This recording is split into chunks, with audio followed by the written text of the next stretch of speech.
What is going on, my lifting friends out there? Today I am joined by Austin Current, ex-professional bodybuilder, author of best-selling book, The Science of Strength Training. He's an online coach, a personal trainer, over 20 years of experience under his belt as an athlete and as a coach. So thank you, Austin, for being here. Appreciate it.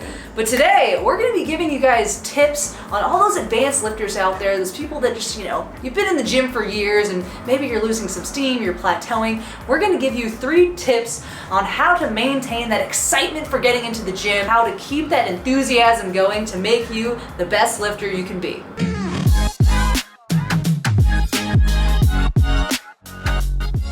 So more advanced lifters, again, I'm going to assume you have the basics down. You've been doing those for a while now, and you're kind of searching for, maybe I'm feeling a certain way, maybe I've tried different things out, maybe I feel even stuck, and I don't know really where to go from here.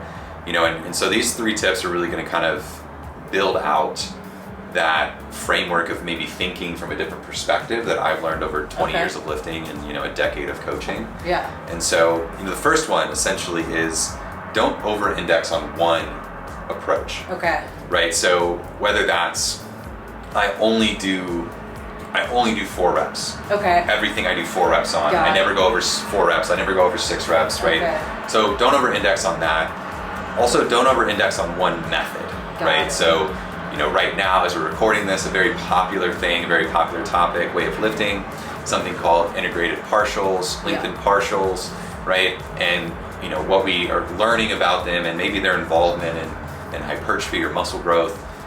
And so we have entire schools and then kind of tribes forming of, well, I only do lengthened partials now. If I'm gonna lift on leg days, I only do the bottom portions of my squats. I only do, and I think you get yourself into trouble there. You can kind of pigeonhole yourself. That isn't to say not to explore those things, not to add them in. They all have merit. But if that turns into all that you do, you're really limiting yourself long term in the gains that you're able to make, the diversity in which you're able to train, the variety you're able to have long term. All right, Austin, let's go into tip number 2. What we got? Don't avoid the basics. Don't avoid the basics. All right, let's Seems simple, but let me explain. So as we get more advanced, right, we start adding more and more exercises, more and more knowledge to that knowledge base, to that toolkit. And sometimes we get so advanced that we lose sight for the basics, right? We start doing all these advanced variations, we start doing all this kind of advanced stuff, and we can lose sight and lose our ability to really nail those basics down. And basics are going to continue to take us further and further, right? Again, I'm 20 years in, the basics still work well, right? And so, there's always new ways to program those basics, there's always new ways to progress those basics, and all new variations that you can build off of those basics. But I think in my experience over the years, I've watched and coached advanced lifters, and after reviewing their programs, et cetera, we get into that, well, where are the basics? Got it. Right? And we have all these, we may have like 10 different variations on one day for back, let's say.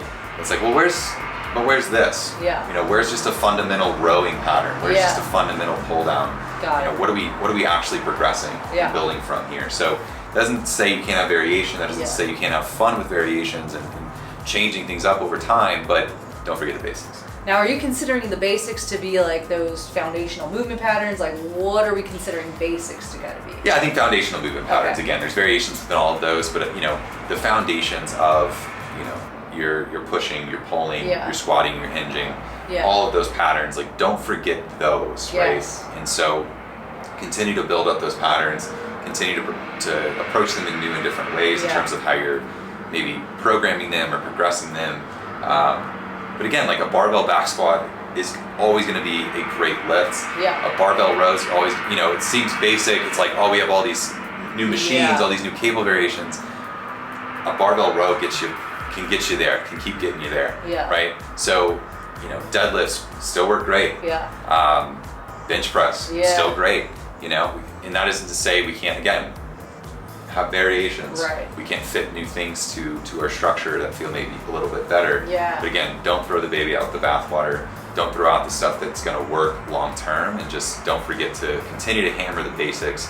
Whether that's movement patterns, whether that's rep ranges, whether that's progression schemes. Like, the basics are always going to work, because the more advanced we get, we get better at doing those basics. Yeah. Right? And the better we get and more effective and efficient we get at those basics, the more that progression can move along, right? So we can do the basics forever and always build on those. Totally. There's beauty in the basics. Love it. All right, let's move on to our final tip. Tip number 3. Austin, what we got? Allow your training to evolve and mature as you evolve and mature as a human being. And I think this is one that's near and dear to my heart. It's something that's been very relevant over the past several years. You know, competing professionally in bodybuilding, getting into this world, and this is really kind of what launched my career. And you know, as much as I allow my life to mature and grow and evolve outside of lifting and outside of the gym, for some reason I just could not get past the fact that I had to train like a professional bodybuilder, even though I'm not one really anymore. Yeah. You know, and so as much as I wanted to explore new types of training, you know, get more into endurance-based stuff, or you know, maybe one day I was feeling maybe I want to skip the lift, go for a trail run, go for a swim. Yeah. I wouldn't allow myself to do it. Gotcha. Right? And for whatever reason, I just wasn't allowing that to evolve. I wasn't allowing that to mature.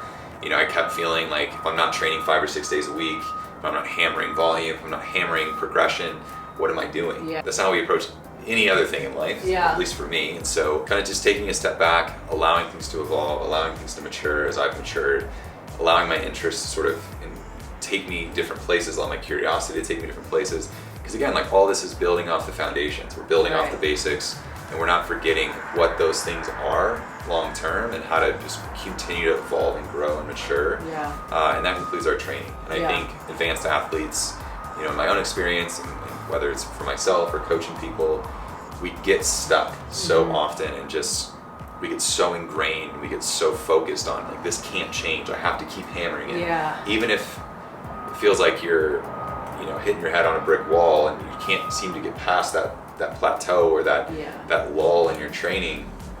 Or maybe you're going through just like a time of, you know, if you could have like a training depression where you're just like, I'm just not that into it, but like I'm not letting myself have any change to this.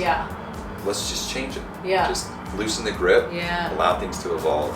And again, you can always come back to what you know and love. Right. So for myself, it's been a great thing because like I can add all this new type of training in, whether I'm training, you know, for a triathlon or training for something else. It's just like, okay, when that's over, you know, or if I don't like that, I can just come right back to what I was doing. Totally fine. You're loosening the grip of who you once were, become the person you're going to be. And it's the same thing with lifting, in my opinion. And I think advanced athletes, advanced lifters can really get in their head about that. They can hold, like kind of white knuckle that too much, too long. And it really kind of takes you out of the game. And that isn't to say like if you still have that zest, if you still have that excitement, ride it out, ride that wave. But if you're someone who's kind of lost that, I can relate. And it's really helped me to kind of loosen my grip a bit. So there you guys have it. Those are those 3 tips for our advanced lifters, trying to help you keep that enthusiasm, that drive, to want to keep resistance training, keep strength training, because it is something that you should continue doing for your entire life, in my opinion. That's the goal. So guys, if you want to follow Austin, I'm going to drop down links in the description of ways that you can find him and contact him, because he is an online trainer if you're not in the area. He also coaches out of a gym in Longmont, Colorado. So you can find him there. But Austin, where can they find you on the internet? Instagram's a great place. Austin Current. You can just search Austin, a bearded guy that comes up on that. And then I'm on YouTube as well, constantly growing that page and trying to build. Do a lot of exercise tutorials, a lot of exercise instruction. So if you're looking for how to perform a specific exercise, I'm usually your guy. He also has this book that he wrote, The Science of Strength Training. So if you want to pick that up, it is available on Amazon. Thank you guys so much for watching. If you liked the video, give it a thumbs up. Don't forget to subscribe to the channel. Hit that notification bell so you don't miss any upcoming videos. But thank you guys again. I hope you have a wonderful day. We'll see you in the next one. Let's high five.